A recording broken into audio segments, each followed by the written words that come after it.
তো good morning friends, বলেছিলাম আজকে আমার ডিসিপ্লিন লাইফের জার্নি স্টার্ট করব। প্রথমেই এক গ্লাস নর্মাল ওয়াটার, না গরম না ঠান্ডা, নর্মাল ওয়াটার দিয়ে আজকে জার্নি শুরু করব। তবে একটাই কথা বলবো, দাঁড়িয়ে জল খাবে না, বসে জল খাবে। তো আপাতত এই গ্লাসের জল খাওয়া কমপ্লিট করে তারপরে ফ্রেশ হয়ে এসে বাদ বাকি কী করবো আজকের থেকে জার্নিতে, সেগুলো তোমাদের সাথে শেয়ার করবো। ঠিক আছে, চলো টাটা। তো চলো, ফ্রেশ হয়ে চলে এলাম এবং এসে আমি আমার যখন স্টাডি রুমটা দেখে আমি নিজেই অবাক হয়ে যাচ্ছি। আমার স্টাডি রুমটা এরকম অবস্থায় রয়েছে। আমি জানি না কাদের কাদের এরকম থাকে। আসল কথা, যারা সারাদিন আমরা বই নিয়ে ঘাটাঘাটি করি বা বই নিয়ে পড়তে হয় বা পড়াতে যেতে হয়, তারা কিন্তু খুব কম। আমি জানি না কারা কারা করে। যারা এই জিনিসটা করে সেটা তারা অবশ্যই কমেন্ট করবে। সেটা হচ্ছে প্রত্যেকটা বই যেখান থেকে নেবে সেখানে রাখবে। আমি পারি না।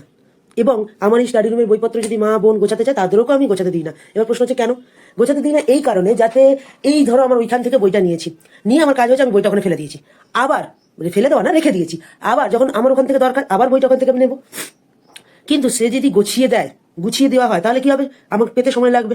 তাই জন্য আমার স্টাডি রুমের অবস্থা কিরকম সেটা আগে দেখো, তারপরে তোমাদেরকে বলছি আমি কি করতে চলেছি। এই দেখো, এটা আমার স্টাডি রুমের অবস্থা। ঠিক আছে, এই দেখো আমার এই স্টাডি রুমের অবস্থা।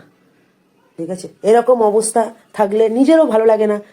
ঠিক আছে, তো এরকম থাকলে সত্যি কথা ভালো লাগে না। মনে হয় যে ঠিক ঘরটা সাজানো গোছানো নয়। তাই জন্য আজকে অনেক দিন বাদে সময় পেয়েছি। 7 to 9 এক্সাম চলছে। এক্সামের সময় যথারীতি আমি পড়িয়ে থাকি না। কারো ডাউট থাকলে সে পাঠালো, তাকে সলভ করে পাঠিয়ে দিলাম। তো অনেকটা সময় হাতে পেয়েছি। সকালবেলা সময় মতো ঘুম থেকে উঠেছি এবং একটু বাদে আমি একটু ঘরে একটু কিছু এক্সারসাইজ করব। দেন পুরো এই স্টাডি যে রুমটা সেটাকে গুছিয়েও তোমাদের সাথে শেয়ার করবো।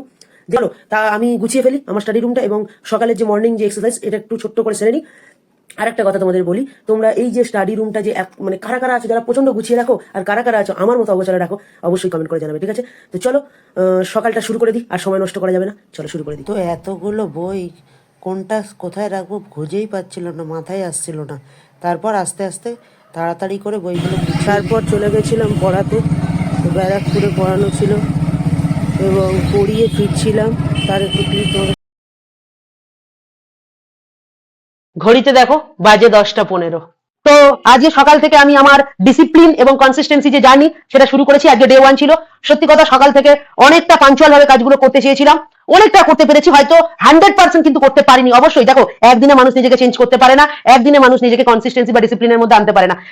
তবে আজকে যেটুকু করেছি আমি নিজে থেকে খুব স্যাটিসফাইড যে সত্যি এরকম ভাবে যদি চলতে থাকি, আশা করি 30 দিন বাদে নিজেকে একটা বেটার জায়গায় পৌঁছাতেই পারবো। ঠিক আছে, তো সকাল থেকে কি করেছি সেটা ভিডিও তোমরা দেখলেই। তো এটুকুই বলার ছিল। তো চলো, ডে 1 কমপ্লিট। সবাইকে গুড নাইট। দেখা হচ্ছে আবার ডে 2 এর একটা নতুন ভিডিও নিয়ে তোমাদের সাথে।